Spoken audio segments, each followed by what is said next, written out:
What's up mga boss no? Kumusta kayo dyan? For today's video mga boss no, ay meron tayong kakausapin na dating ito ay isang naglilinis o maintenance sa loob ng isang salon, no? Naglilinis siya dati pero ngayon isa na siyang hairdresser na pangmalakasan, no? So, pwede pala maging kahit hindi ka marunong basta gusto mo talaga na kumita ng malaki, hindi biro lang, na gusto mo talagang matuto ay pwede rin naman pala. So guys, kakausapin natin si Mayan, ang hindi niya tunay na pangalan. Hi! Hi! O, yan. Yan si Mayan. So, ilang taon ka na at kailan ka pumasok sa salon? Yan, yan. July 2016, 2022. Okay. So, noong July, nasa salon ka na. So, bakit napunta ka sa salon? Ano bang iniisip mo dati? Ano bang palagay mo? Dito ako mag-apply. So, yan, kwento mo sa kanila. Dati, nag-isip ako na magpasok sa salon bilang taglilinis lang. Kaya, yun. Tagalog lang tayo. Ay, lang tayo. Sige, sige. Ay, magbisaya lang tayo. Sige, magbisaya. So, moto. O, diba? Saksak sinagol na to. Sige, sige. Moto, nahimo kong tagalinis. Tapos, 1 year ko nga taglinis sa salon. Tapos, naisip na ko na mo level up. Ni give up ko bilang maintenance sa salon. So, nigo ko sa assist. Dayon, pagkahuman, after 5 months, na-promote ako bilang hairdresser. Yun, So, ano ang kakaiba? Anong kaibahan ng pagiging, para may idea sila, anong kaibahan ng maintenance, salon assistant, tsaka hairdresser? Para may idea sila, ano bang ginagawa ng maintenance at salon assistant at hairdresser din? Yan. Sa maintenance, dati, hindi ko gusto na mag-assist. Kasi, sayangan ko sa sayangan ko nga, muli ko nga walay income, kaysa assist is commission lang. So, oo po. Tapos, kung walang client, wala kaming mauwing pera. So, noon, pinag-isipan ko ng mabuti kasi manager ko si Manager Zell. Sabi niya, hindi ako pwede na doon lang sa maintenance, kaya pinag-isipan ko ng matagal. 1 year ako doon, nag-maintenance, bago ko pumasok bilang assistant. Sa assistant, pinasok ko yon kahit Hindi ka marunong? hindi, marunong. Ay, may konti akong idea doon kasi nag-assist naman ako dati sa mga kay manager. Then, kahit walang pera, at least may learnings ako.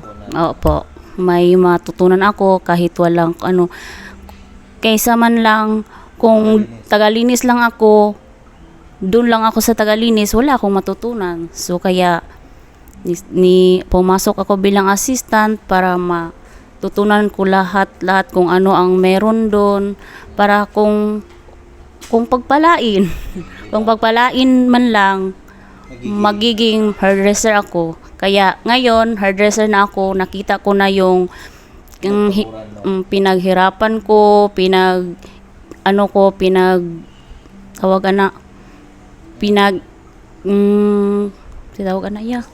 Experience mo. Yung na-experience ko na nakita ko sa ibang hairdresser na malaki lang kita. Yun, na-experience ko na ngayon. So ano bang trabaho ng salon assistant para may idea sila? Salon assistant, trabaho nila ay tagawas ng buhok, taga-blower ng buhok, yan, taga-tusok. Tusok pa yun. Sa hairdresser naman? At sa hairdresser naman, taga-apply ng medisina, taga-color, taga-style ng buhok, ganyan. Yan. So, yan o. Galing magtagalog ni Ah.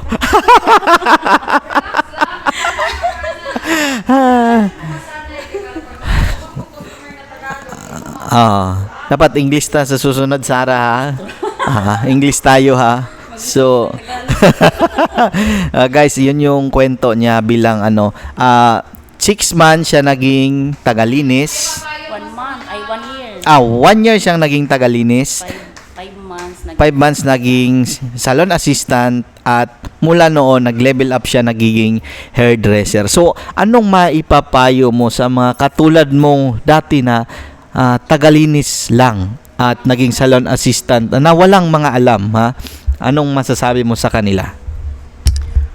Ang masasabi ko sa kanila ay hindi pwede na doon lang kayo sa level na yun. Kailangan mag-isipan nyo ng mabuti nga. Kailan mong umangat para makita mo na umangat din ang tawag doon, buhay.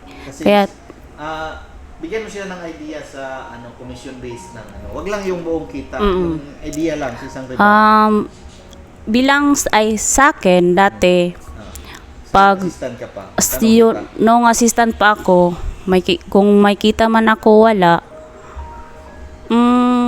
pag may kita ko, example 100, tapos yung 100 kasi ako natipid, oo, matipid. May alkansya ako. So pag uwi ko sa bahay, yung 100 ko pinasok ko doon. So, anong masasabi mo sa mga salon assistant ngayon para maging level up din sila? Sa mga salon assistant ngayon, ang masasabi ko sa inyo, galingan nyo para matulad kayo sa akin. Yan.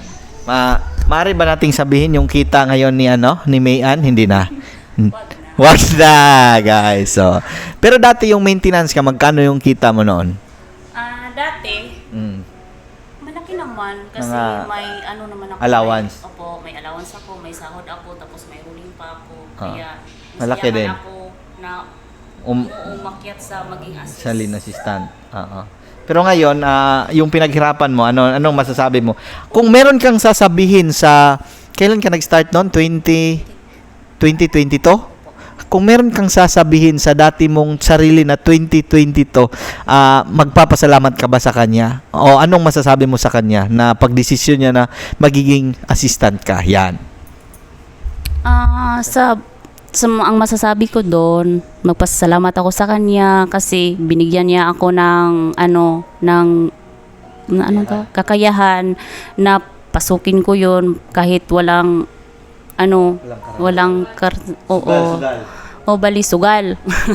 Sugal ko sarili ko kahit walang income yan. Ang akin lang doon is matuto ako.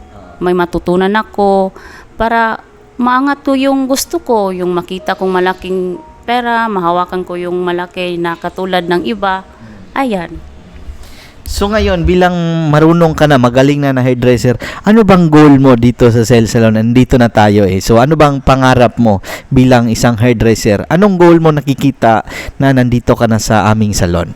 Yan. Ang goal ko ngayon is makapagtapos ang anak ko. May anak kasi ako 2 eh.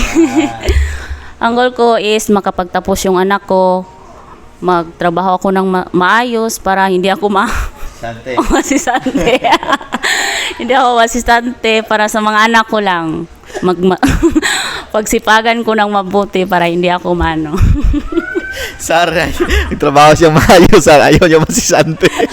Bakit? Strict ba dito? Strict no? Hindi. Hindi. Sabi nga nila strict daw, pero sa akin hindi. So sunod ka lang sa batas, no? Opo. Ayun. Ayan. Sabihin mo Kaya nga, kung tawag doon, kung gusto mo ng trabaho, kung anong policy nila, sundin mo para walang kasi naghahanap tayo ng trabaho, hindi kita nagpunta dito para lang kasi trabaho ang pinunta natin dito. Kaya ipasok natin sa isipan natin at puso, trabaho ang nasa puso at isip natin na pumunta tayo dito sa salon.